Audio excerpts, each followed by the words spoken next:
The inspiration and evolution of prohibido goes back to about 5, 6 years ago when I wrote my third string quartet for the mRNA string quartet, and they requested a quartet that somehow referenced the Holocaust.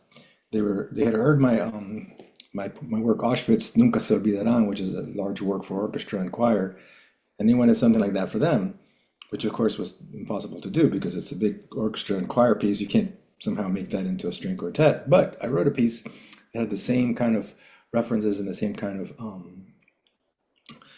connections to the Holocaust. So I wrote this piece and I titled it "I Never Saw Another Butterfly," which is the title of a book of children's drawings and poetry from Jacinto that I had picked up at the Holocaust Museum in Washington, D.C., like, I don't know, 25 years ago or something, which is a book that had a huge impact on me, as did the Holocaust Museum. So I wrote this piece. They premiered it, they performed it, they wound up recording it on an album of my three quartets. They recorded all three of them. And back in 20, I think 22, I received an invitation to submit a work for consideration by the American Academy of Arts and Letters because I had been nominated for one of their prizes, and they need, there was obviously a competition involved where they reviewed your scores. So I decided to submit my third quartet, and fortunately, I won. I won a prize. I won the Walter Henderson Award, which is a prize that includes, or primarily is publication by C.F. Peters. Now, C.F. Peters is one of the most distinguished publication houses that's been around. It was like the publisher for Beethoven when he was alive. That's how far that goes back. And so obviously it was quite an auspicious award. I went up to New York to receive the prize. It was really fantastic. And the person that nominated was a really good colleague, incredible Cambodian American composer, Chinnery Yoon. So Chinnery recommended, when I met up with him there in New York, he said, this is a wonderful quartet, it's a wonderful work, it's beautiful. And he says, you should consider utilizing it as a starting or a jumping off point for a bigger work. Meaning not so much bigger from duration, because the quartet's already 25 minutes, but a bigger piece, meaning maybe for bigger forces. He said, maybe you could make this into a string orchestra piece. Not just an arrangement, but a new work, completely new work that has somehow inspiration from this third quartet.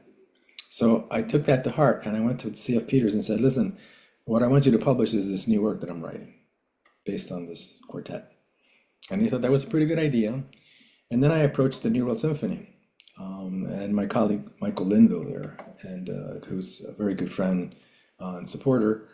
And he was very intrigued by it, and he said, "Yes, let's talk about this. Let's see what we can do. This would be a really incredible piece for us to premiere." And since he runs the chamber music series, and I'm talking string orchestra, I don't need like a huge orchestra. 25 strings will do it. String players will do it. And so, sure enough, I began working on this piece.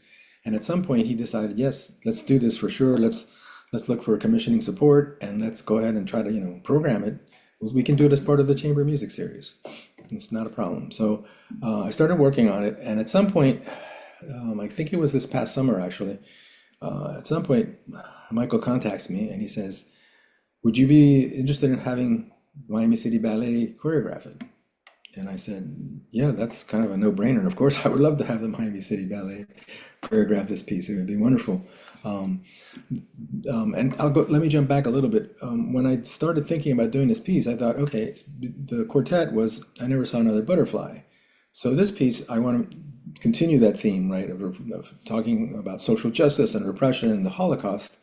And what I decided to do was to make it into maybe a little more universal, and decided that prohibido, which obviously in Spanish is prohibited in English, would be kind of a good jumping off point.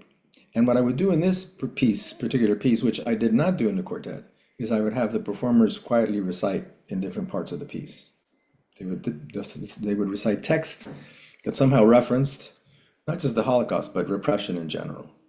And so the refrain is prohibido. So that's recited obviously at different parts of the piece quietly. And then there's also other text that's recited that's basically attached to prohibido. So I'm prohibited because of the color of my skin. I'm prohibited because of my religious beliefs. Prohibited uh, because of what I believe in, et cetera, et cetera. So those are kind of quietly spoken by the string ensemble in different parts of the piece. And so this moves along, and I write the piece, and we get the Miami City Ballet involved with this young choreographer, Ariel Rose, who's one of their dancers, but he's also a fantastic choreographer, this young man. He's really, really sharp. So we started working together, and it was kind of interesting because I had written the piece, but there was no performance of the piece, right? And so he needed to work from something. So I sent him basically a MIDI version of it, and as we all know, MIDI is pretty cheesy. So right away he was like, "Oh, this is really hard to work from. You know, I've been working from your third string quartet because that's a great recording by the Emrene, and but that's a different piece. That's a completely different piece." So at some point, Michael Linville and I got together five string players and did a quintet version of this piece with a recording with string players, and that's what he's been working from, and that's made a huge difference for him, obviously. And he's been sending me short videos of different sections of it. It's quite beautiful. That's quite attractive. And we've also been talking about what images to project, which will be images from the book. I Never Saw Another Butterfly, that will somehow be integrated into the movement and the sonic landscape. So what began as just a string orchestra piece is now this kind of big production with two ballet dancers, because there's two dancers, and projections, and it should be quite a show.